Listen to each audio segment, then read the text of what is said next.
So I thought I'd do a quick walk around of what I have done to this truck's fuel system thus far. Right here is where we start.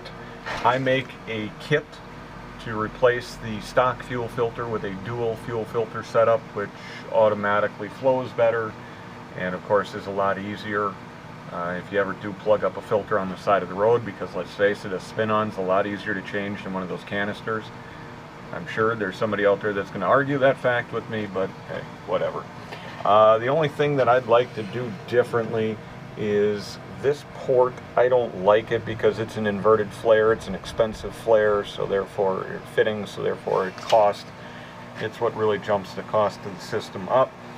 At some point in time, I am going to design a fast type system for these here, an electronic lift pump.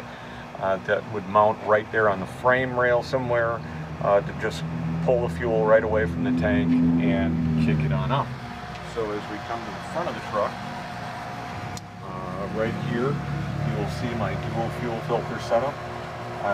On this particular setup, the first filter is around 14 micron. It's a water separator.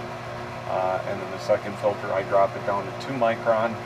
The stock filter, I believe, is around 10 or 15 if I'm not mistaken, so quite a considerable bit higher.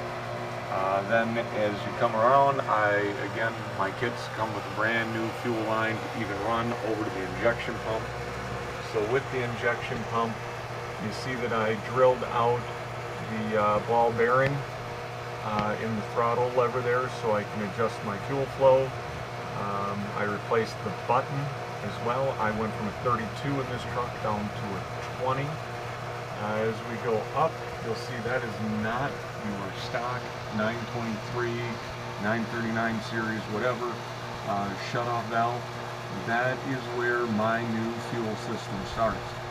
And brand new shutoff valve. I want to make sure that if anything ever goes wrong, I'm still able to kill the fuel.